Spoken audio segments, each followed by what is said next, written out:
Hey everybody, I'm Chris Thompson, and this is session number 4 of Brain Software with Dr. Mike Mandel. On this podcast, we talk about hypnosis, NLP, personality, handwriting analysis, mentalism, and all aspects of the human mind. And Dr. Mike is the guy who puts it all together for us. Mike? Hi, Chris. Nice to be here again. We're broadcasting from Toronto, Canada, the very epicenter of world hypnosis. And we're going to be looking over the next few weeks and months at every aspect of the human mind that you will find interesting. We're going to show you how to increase intelligence, how to learn faster, how to put yourself in and out of trances, how to deal with altered states, create them in yourself and other people, how to use NLP, and a number of other things, including handwriting analysis to better your quality of life. We have so much ahead of us that I barely know where to start. All right, well, good thing I know where to start, because I've got a list here of all the questions people have been sending in, and I thought we would just jump right in, and let's handle a whole bunch of questions today. Mike, how do you feel about that? Sure, let's go for it. Okay, so here's the first one. It comes from Kelly, who's in Canada, and he's got a question about TV and kids, and he had a 3-year-old child watching, I think the email said Cars 2, and it was changing his child's behavior. He was suspicious that maybe it was causing a change in behavior. What do you think about TV, and does TV cause hypnosis? Oh, that's a really loaded one, Chris, and we could do an entire program just on that. But let me start by saying that when I had my practice in the 1990s in the beaches in Toronto, I treated a lot of ADD and ADHD kids with references from Toronto Sick Children's Hospital, which is one of the premier children's hospitals in the world. And a lot of the kids who came in with this particular disorder had been exposed to too much television at a very early age. Now, I'm not going to say to you that television causes ADD or ADHD. I would never say such a thing, so I won't even mention it. But I will say that if I had kids, I would not permit them to watch any television at all before age 2, and certainly severely limit their contact with it. And here's why. When I was a kid growing up, back when I were a lad in England and in Canada, back in those days, television programs, although they were black and white, which made it qualitatively different immediately, programs ran at a slower pace. There was strong character development. There were long, extended scenes that enabled people to develop powerful kinesthetic or feeling states. And now everything is rapid fire, overstimulation of the visual cortex, and people are losing their ability to feel for other people, to feel empathy, and it's a terrifying thing. So that aspect alone is rather disturbing, plus the fact of overstimulation of the visual cortex and the connection with ADD or ADHD, at least in some theories. But what I find even more troubling is television is noteworthy insofar as it is the most profound and most ubiquitous trance developer or induction technique on the planet. You watch people watching television and you will observe how rapidly they go into trance states. Anybody watching a sporting event and freaks out and screams and yells, I mean, there's nothing wrong with that, but you can call them 3, 4, 5 times before they answer you, and then they'll look startled. They are coming out of trance. People who get immersed in all kinds of programs, sitting in front of a TV. If you doubt that you're going into a hypnotic state, think back to the last thing you watched on TV, and I guarantee all you remember is the content of the screen. You do not remember the carpet, the TV itself, the wall, the rubber plant, the staircase, whatever's in the room, because your brain is focused entirely on the locus of the focus, in this case, the TV screen. Television is in and of itself hypnotic. For that reason, one must say, what is being downloaded into my brain while I'm in this trance state? Because a trance state will automatically render our critical faculty more permeable and permit information to affect our behavior. You have to then determine what is going in past your critical faculty and is it something you want. As you know, Chris, in my house, even though there are no kids, we have been television free for 3 years now, and we have not missed it one bit. Life has slowed down. We spend more time talking, having wonderful conversations, walking, exercising, reading, doing all the things that are noteworthy and fun and build strong relationships, instead of spending a couple of decades of our lives 24/7 tuned out in front of a trance induction machine. Thanks. I think that's a lot of good detail. Now, coming back to Kelly's specific question, do you have any advice that a parent might take in terms of evaluating the kinds of shows that they're going to let their kids watch? And, is there any way to determine quickly, without a whole lot of research, whether a show is appropriate for a kid or whether this whole rapid fire overcoming of the visual cortex is going to become a problem? Well, of course, there are rating systems on a lot of programs and on movies and so on now, which I think people by and large ignore, which is unfortunate. But beyond that, I think parents have to watch television with their kids if their kids are going to be exposed to it.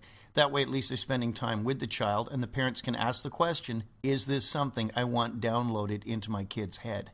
And the answer will often be no. That's a great advice. I like the idea of watching the TV with your child, because then it does give you some time together and you can talk about it.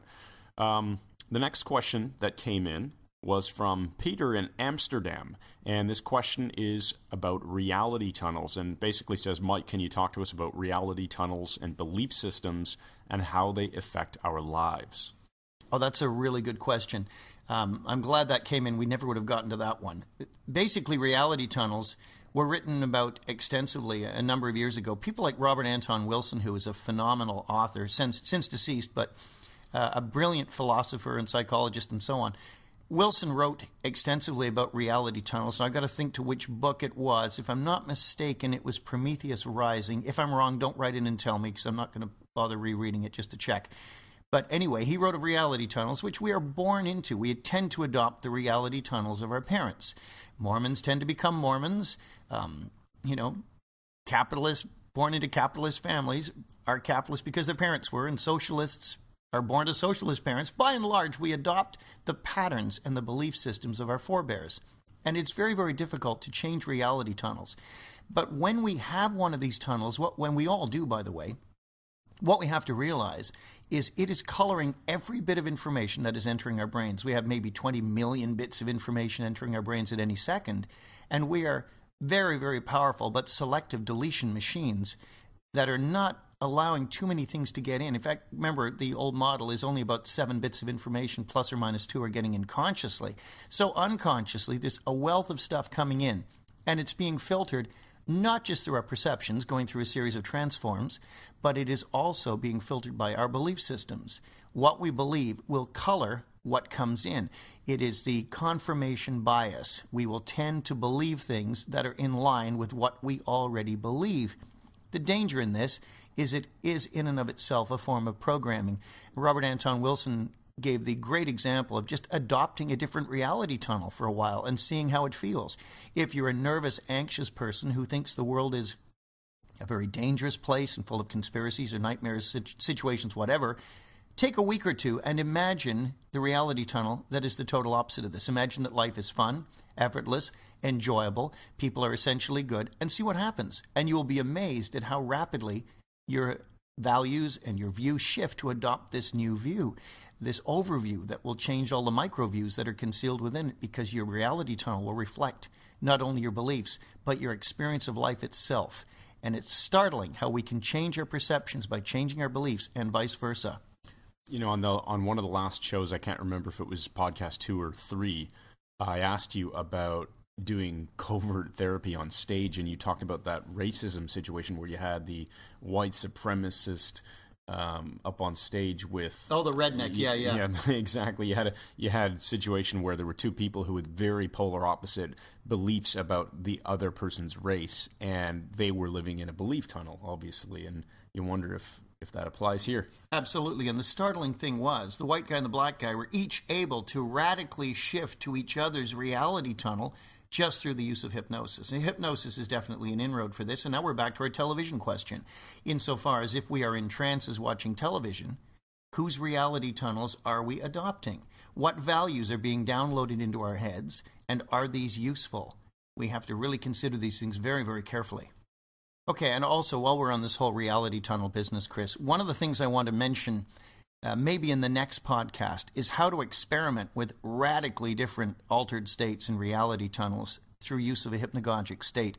As you know, I just completed another training for my students at NLP Canada Training, which we do at the beautiful University of Toronto campus, downtown Toronto, the most multicultural and tolerant city on the planet. And I think it was the UN said that, not me. But one of the things we discussed with the master hypnotists, there were 4 in the master course, was I taught them how to use hypnagogic states to enter alternate realities, and the results were astounding. But this is fun, and everybody should have a chance to play around with it. So we'll talk about that on the next podcast.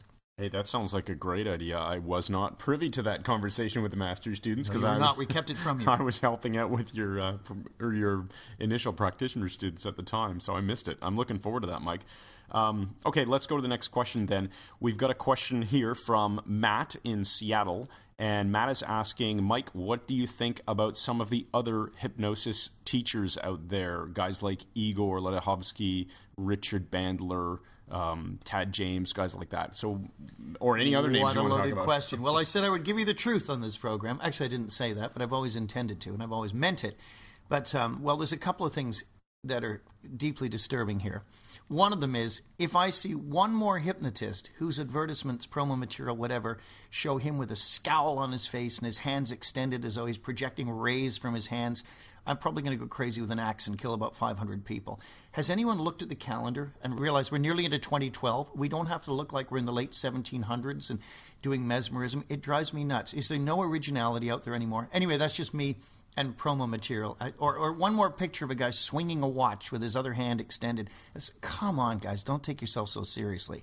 So that's my peeve against modern-day hypnosis. But having said that, there's some excellent hypnosis trainers out there that I have tremendous respect for. Igor certainly being one of them. I've never met the man, but I've seen a lot of his material. I've spoken to students of his, and he's a very, very skilled hypnosis teacher. And I would say you could do a heck of a lot worse than studying with him. He's a very, very skilled teacher as well as a skilled hypnotist, and I think he puts his materials together in a very, very powerful and useful way. Of course, Richard Bandler is brilliant. I studied with him for a short period of time. Bandler's hypnotic skills are legendary. He's absolutely one of the best on the planet, as is John Grinder. Although Bandler gets most of the attention as a hypnotist, I've seen John work up close and personal, and he's amazing. He has a subtlety to his hypnosis, which is kind of interesting because one person in Toronto a while ago referred to another hypnotist who shall be nameless and said to me, oh, he's amazing. Every move, every gesture, every word is pure Ericksonian. He's brilliant. And I saw the guy work, and actually, it's just that he wasn't very subtle. His stuff was all on the surface and all completely noticeable. And you'll see people modeling people so many generations away from what Erickson taught, it starts to get ludicrous. One man wanted to take my hypnosis course a number of years ago. He wanted to do the master course and skip the preliminary practitioner course. And I said he couldn't do that because much of the master stuff is stuff I've come up with on my own, and it presupposes one's already learned the basics that I've come up with too. So he wouldn't have the schema to learn it. So to prove to me that he could, he left me a message on my business line, and it was something like, and as you listen to this message now, you can go into a trance and find yourself deeply asleep. It was like a parody on someone doing hypnosis. And basically, he's modeling someone who's modeling Richard Bandler, who's modeling Erickson. And it's gone so far from anything Bandler does or anything Erickson did. You watch Erickson work on video, he just talked to people. You couldn't even see what he was doing. It was so subtle. So that's me ranting about that. Bandler's amazing. Grinder's amazing. Igor's fantastic. And also Karen Webb out of England from EOS Seminars. Karen wrote the Language Pattern Bible, which I think is absolutely fantastic. He has done the best distillation of Ericksonian patterns I think I've ever seen. And who else is out? Tad James. Tad has produced some great hypnotists. He's a very, very thorough trainer. An excellent NLP teacher as well. He's well known for timeline therapy, I believe, as well. Right. I think he took Richard Bandler's initial idea of timelines, which came out of submodalities in early NLP, but Tad really codified it into a complete system, which became timeline therapy, which is his copyrighted material, but it's excellent, excellent stuff. And I highly recommend, if you're interested in clearing up your past and moving ahead, Tad's materials are really first rate. Okay, so I think that does a really good job of answering Matt's question. Now, I'm going to throw in one very much related to this. What are some of the best books? And we'll provide links to them in the post where we're going to embed this podcast. But what are some of the best books that you would recommend people start with if they want to learn a little bit more about hypnosis or NLP? Well, certainly any of the Bandler-Grinder stuff is just phenomenal. If you want to look at Transformations, which is neurolinguistic programming, the structure of hypnosis, that's great. Training Trances by, I think it's Overdorf. I can't remember the name. Anyway, it's another really, really good book. Monsters and Magical Sticks. There's no such thing as hypnosis. I think it's Terry Steele's book, another really good one. But if you really want to get the heart of what's going on in the hypnosis world today, the real state-of-the-art stuff, you can't really do any better than going back to Erickson himself, because everything else seems to be a spin-off from his learnings. his distillations, I recommend the 4-volume set, The Collected Papers of Milton H. Erickson. And his work on hypnosis is phenomenal. These are books you can open anywhere, start reading, and you'll have a highlighter going within minutes because it was so cutting edge at the time. And the wonderful thing is Erickson's been gone for a couple of decades, but his material lives on. It's still phenomenal. Yeah, I have all 4 volumes, and they are absolutely amazing. Just pick them up, crack them open, and just start reading anywhere, and you will. Absolutely. Yeah, remember you gave me that tip. So on top of that, I would definitely agree with you that Bandler and Grinder's books are fantastic. Frogs into Princes, we didn't talk about that one, but I thought that was another early NLP book. John Grinder would say it's pretty archaic now, based on where they've come with it. John turned NLP into NLP New Code, which has a lot of whole body motion. The idea with classical NLP was you basically need a resource, so you go into your personal history and you take this dipper back and you dip down and take the resource and put it where you want it in the future or in your present. But the problem is it has all this junk attached to it when you dip down and take it out. And so he developed NLP New Code, which basically is you create a high performance state now, which is a pure high-performance state, and graft it into the context you need it in the future so it fires automatically when you're in that context. I think that is a wonderful adjunct to classic NLP, and they're two sides, again, to the same amazing coin. Okay, Mike, thanks for that. The next question is on my list, and I wrote this because this is a really common one that a lot of people have been asking about over the years, and it's about self-hypnosis. So if someone didn't have any self-hypnosis material, is there a way that they could learn how to use hypnosis on themselves, drive themselves into a trance for the purpose of personal growth, self-improvement, whatever? Absolutely. And again, you're saying someone who doesn't have access to hypnosis materials, like some of the fine CDs and that are available out there. Well, first of all, let's look at the pattern of hypnosis itself. If we're talking heterohypnosis, where someone is being hypnotized by someone else, which technically is still self-hypnosis, really, but let's say there's another person facilitating, the subject experiences dissociation insofar as the subject becomes both the subject and an observer.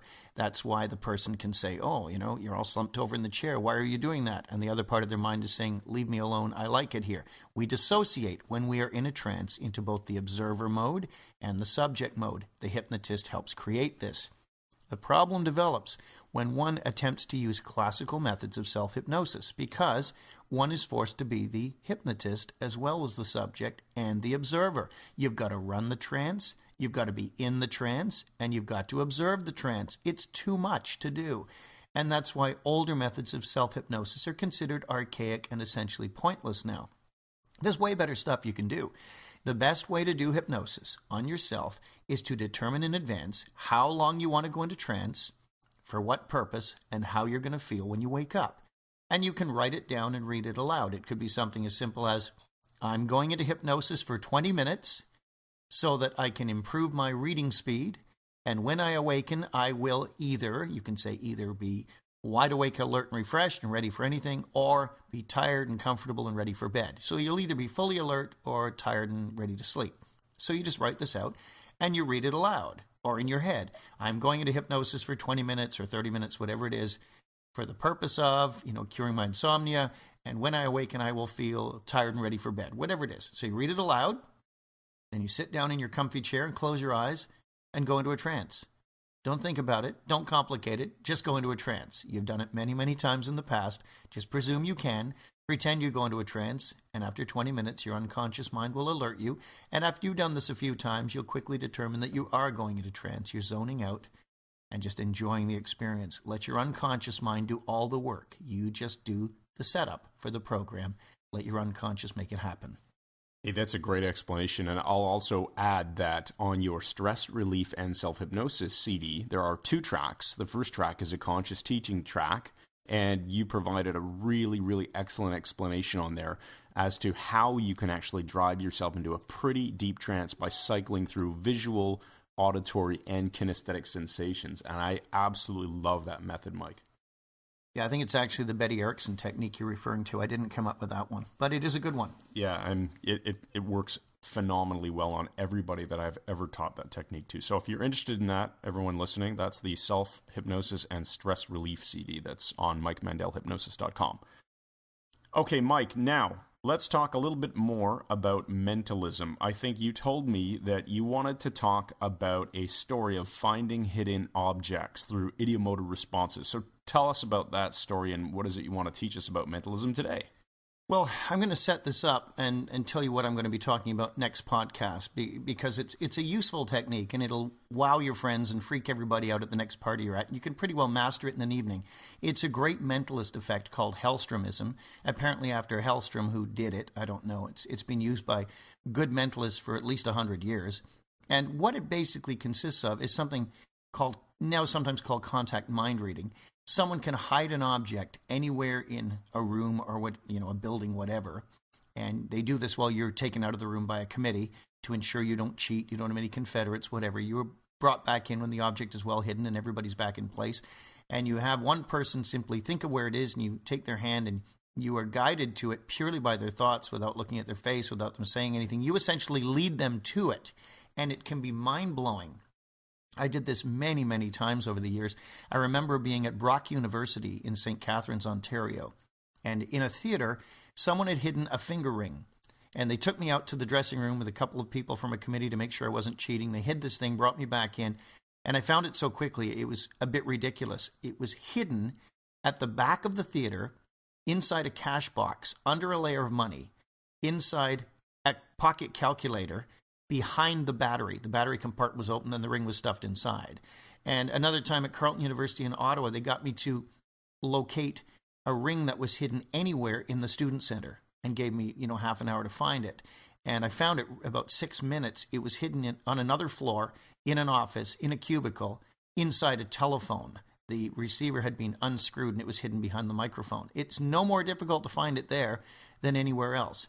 And what I'm going to do is teach the Hellstrom method on the next podcast, how you can go to a party and say to your friends, hey, I've just learned to read minds. I'm going to go out of the room and I want you to take, a small object, a ring, even a pin, and hide it anywhere in this room. Make sure you know exactly where it is. I'm going to come back and find it with no words, using purely the power of my mind, and I guarantee you will freak everybody out. They hid my paycheck once in Wisconsin in a student center of a university, and it was in the elevator, hidden behind the no smoking sign. And I was in and out of the elevator until I finally realized it was there. But you will blow people's minds with this, and we'll look at Hellstromism in the next podcast. So that's a great reason to come back, just to become a major mind person. Hey, I really look forward to hearing your explanation, because you did this to me once, Mike, and I can't remember what I hid, but I hid it inside of a drawer in my office. And you found it in about 15 seconds. I couldn't believe it. I thought you must have peeked. Well, I was just looking. I was peeking through the door. I know you weren't, but just the speed that you found it, I thought that you must have known. And now I know that I actually gave you the information somehow. You did, without knowing it. Exactly. Okay, so that is the majority of the show in terms of the content for today. That said, the important part of the end of every show is a closing therapeutic metaphor. So, Mike, let's go ahead and launch into the metaphor. All right, Chris, I have an interesting one today. And again, the best metaphors are taken from our own lives, from our own personal experience, and are real. And for me, this happened in the early 1970s. I was living with my parents at the time in Don Mills, Ontario, which is a suburb of Toronto, on York Mills Road, 1227 York Mills, Townhouse 49, exactly where it occurred. My father was a ham radio operator, and he taught radio in the Second World War in the British Army. And he was stationed in Britain, survived all the bombings and so on at the hands of our German enemies at the time. And my father became a real expert on radio, especially antennas. He used to say he knew 1,000 antennas that didn't work. He just hadn't found one that did yet. But he belonged to the Ham Radio Club in Toronto. His call sign was VE3FBO. And he had a lot of radio gear, which back in those days was really big and substantial. Now, in the war, he had a radio called a 19 set, which was a Russian tank radio. The Russians were our allies then. And this tank radio, all the writing on it was in the Cyrillic alphabet. This thing weighed about 65 pounds. And the 19 set was really good because it stayed on frequency. It didn't wander around even when it got too warm. So he had this in the war and never saw one again. And in the early 70s, he had a friend over at our townhouse, an acquaintance really, just buying some old radio gear and taking it out. But to this purpose, my father had taken a dolly from the underground garage he'd borrowed from the superintendent on 4 little caster wheels with a rope pull, and he dragged it up to the townhouse, loaded the radio equipment on, dragged it down to York Mills Road. His friend loaded a station wagon, was getting ready to leave. They stood talking, and my dad told him about this 19 set from the war that he used to teach on in England. And his friend said, "Oh, I've never even heard of such a thing." And my father said, "Well, I would love to have one again. If you ever see one anywhere, under any circumstances, maybe at an auction, let me know." And he said, "Well, I'll definitely, if I see one, I'll tell you. But I've never even heard of it. I think it's highly unlikely." And so his friend left, because this is 30 years after the war, remember? No wonder he hadn't heard of it or seen it. His friend left, drove away, and my father took the dolly, dragged it down to the underground parking lot where he'd just been 10 minutes before getting the dolly to put the radio gear on. And there, sitting on a pile of garbage, you guessed it, was a 19-set Russian tank radio. Now, despite inquiries, he never found out where it came from, who put it there, or where it had been. Absolutely shocking synchronicity. And when my dad passed away, my stepmother donated the radio to the War Museum in Ottawa, Canada, and that's where it is now. Okay, so with that metaphor, we're going to end the show. Now, for those of you wondering what the heck that story means, don't analyze it. Just let it sink in, right? And it is a true story, but let it sink in anyway. Right. Okay, so we continue to get your emails. Feel free to send us more questions. The email address to use is questions@MikeMandelHypnosis.com. Remember, there's only one L in Mandel. Also, remember to head over to iTunes and leave a rating for the show. Leave us a written review. Drop a star rating, anything between 1 and 5 stars. We'd love to get your honest impressions of the show. And also, head on over to MikeMandelHypnosis.com, where you'll be able to download a free copy of Mike's ebook called Brain Software. Thanks, everyone. I'm Chris Thompson, and this has been Session 4 of Brain Software with Dr. Mike Mandel. And please allow the choir to file out and remain standing for the musical benediction.